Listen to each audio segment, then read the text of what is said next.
All right, as we begin the news this hour, we do want to warn you that the video we're about to show you may bother some of you. We are starting with the latest on the man who was shot and killed during an encounter with ICE agents in Biddeford yesterday. Yeah, Senator Angus King's office says that Juan Sebastian Guerrero was 26 years old and came to Maine from Colombia.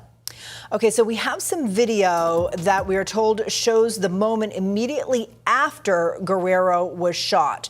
So you see his white car enter the intersection of Hill and Poole Street and drift through a red light.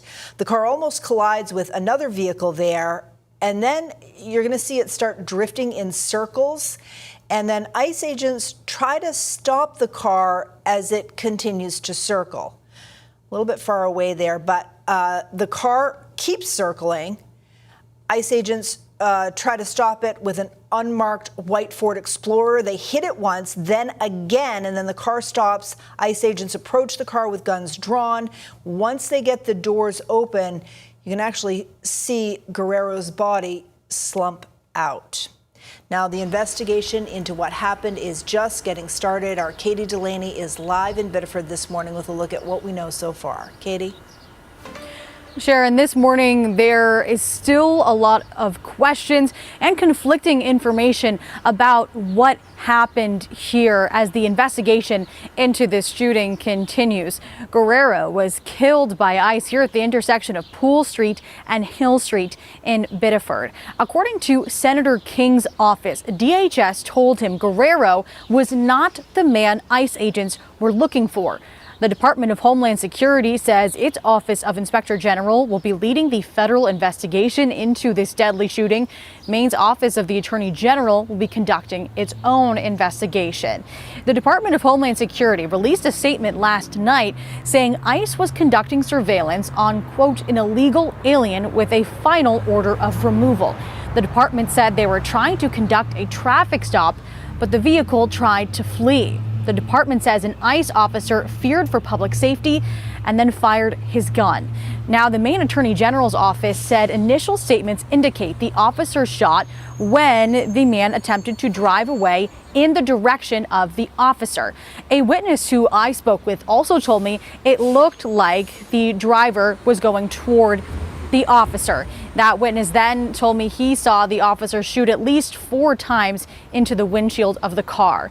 Now, though there is video of what followed the shooting, as far as we know, there is no video of the shooting itself.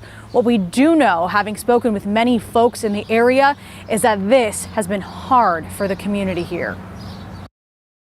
I heard from 2 neighbors who live in this neighborhood who know the deceased, and obviously are feeling very sad right now, angry, frustrated. Also saw a friend drive by as well as the individual.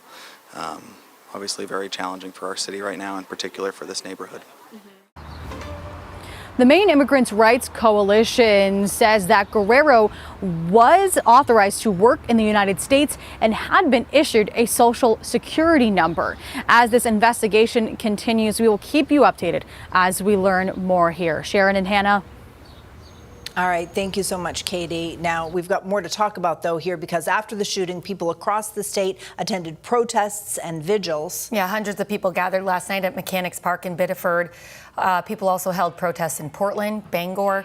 But in Biddeford, people walked around the block singing and carrying signs. Maine House Speaker Ryan Fecteau and Democratic candidate for Governor Hannah Pingree spoke to the crowds there. The crowd chanted "Ice Out Maine," and also there was a spot to write notes of grief. I just wrote that he deserved better. Yeah, just sad. No one deserves that. Using guns to kill and to murder are not the way to solve the problems. This is not our country at its best, and I want to be part of giving voice to say we can do better. There were also counter-protests, and at times it became violent between both sides. One counter-protester says it was unfortunate what happened, and he felt bad for the Guerrero family, but said that he wishes people would let ICE do their job. Now, Guerrero's death marks at least the 9th death from an encounter with federal immigration officials since the start of the Trump administration's immigration crackdown. Yeah, that's right. This is the second time in a week following the killing of a man from Houston, Texas. Lorenzo Salgado Araujo was killed last Tuesday. He lived in the U.S. for more than 30 years. Immigration officials say an agent shot Araujo after he allegedly tried to hit a law enforcement vehicle and refused to follow verbal commands during a traffic stop. 3 men detained during the operation have contradicted the federal agent's account of what happened.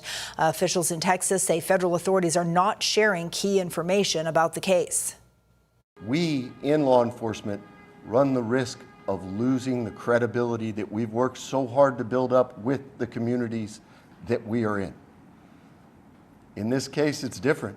The federal government has not invited us in. The federal government is not collaborating to this point with us in this investigation.